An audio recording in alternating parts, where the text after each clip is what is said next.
کی ویڈیو میں بتایا گیا ہے کہ لعنت کرنا کس قدر شدید گناہ ہے، اور خاص طور سے جو مائیں اپنے بچوں کو گالی دیتی ہیں کتنا غلط کام کرتی ہیں۔ یہی ساری تفصیلات آج کی ویڈیو میں بتائی گئی ہے۔ اگر یہ ویڈیو پسند آئے تو اس کو شیئر کریں اور سبسکرائب کریں۔ لعنت کے معنی اللہ تعالیٰ کی رحمت سے دوری، اور جو شخص اللہ تعالیٰ کی رحمت سے دور ہو جاتا ہے اس کا نقصان ہی نقصان ہے، اس کا خسارہ ہی خسارہ ہے۔ جو رحمت سے دور ہو جائے گا وہ جنت سے دور ہو جائے گا۔ لہٰذا ہمیں چاہیے کہ ہم اپنے بھائیوں پر لعن طعن نہ کریں، ہم اپنے رشتہ داروں پر لعن طعن بالکل نہ کریں، ہم اپنے بچوں پر بالکل لعنت نہ بھیجیں۔ بہت سی مائیں اپنے بچوں پر لعن طعن کرتی ہیں، ان کو کوستی ہیں، ان کو نکما بناتی ہیں، حالانکہ بسا اوقات کبھی کبھی کوئی وقت دعا کی قبولیت کا ہوتا ہے اور اس کی وجہ سے ماں کی بد دعا بچے کو لگ جاتی ہے، بچہ نکما ہو جاتا ہے، بچے کا مستقبل تاریک ہو جاتا ہے، یہاں تک کہ بچے کی ماں کی بد دعا کی وجہ سے موت تک ہو جاتی ہے۔ اس لیے والدین کو چاہیے اپنے بچوں کے لیے مناسب لفظ غصے میں بھی نکالیں۔ اسی طرح استاذ کو بھی چاہیے، ماں باپ کے بعد اگر کسی کا حق دنیا میں سب سے بڑا ہے، سب سے زیادہ ہے، تو وہ استاذ کا ہے۔ استاذ کو بھی چاہیے کہ اپنے بچوں کے لیے مناسب الفاظ کا استعمال کریں۔ عن سمرة بن جندب رضی اللہ تعالی عنہ قال قال رسول اللہ صلی اللہ علیہ وسلم لا تلاعنوا بلعنت اللہ ولا بغضبہ ولا بالنار۔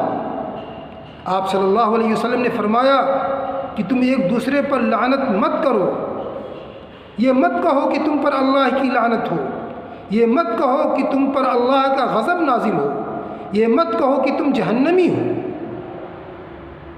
کسی مسلمان کو گالی دینا، برا بھلا کہنا، اس پر لعنت بھیجنا یہ فسق ہے، یہ حرام ہے، یہ گناہ کبیرہ ہے، یہ کفران نعمت ہے۔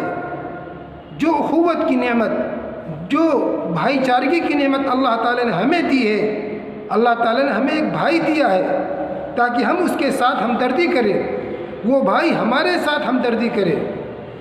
اس اخوت اور اس بھائی چارگی کی نعمت کی ناشکری ہے اگر ہم اپنے بھائی پر لعن طعن کرتے ہیں۔ اسی طریقے سے اس بات کو بھی منع کیا گیا ہے کہ کوئی شخص مردے پر لعنت بھیجے۔ اگر ہم مردے پر لعنت بھیجتے ہیں تو ہو سکتا ہے کوئی اس کا عزیز ہو، کوئی اس کا رشتہ دار ہو، اس کی اولاد ہو، اس کو یہ چیز بری لگے گی، اس کو اذیت پہنچے گی۔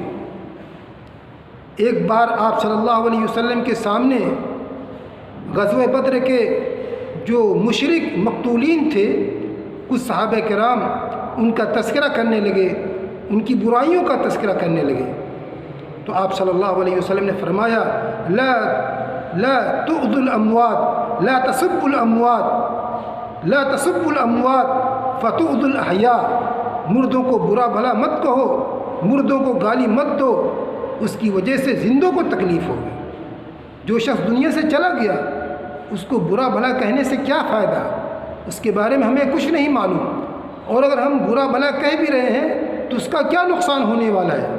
البتہ اگر نقصان ہو سکتا ہے تو اس کی جو اولاد ہے، اس کے جو رشتہ دار ہیں، اعزاء و اقارب ہیں، ان کو تکلیف ہوگی، اور اگر ان کو تکلیف ہوگی تو اس کی وجہ سے دوریاں بڑھیں گی، نفرتیں پیدا ہوں گی۔ اس لیے ہمیں چاہیے کہ لعن طعن کرنا اس کو چھوڑ دیں اور کسی بھی شخص پر لعنت بھیجنے سے بچیں۔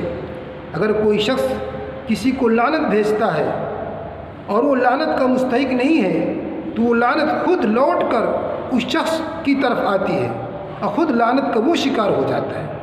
اس لیے بھی ضروری ہے کہ ہم کسی کو برا بھلا کہنے سے بچیں۔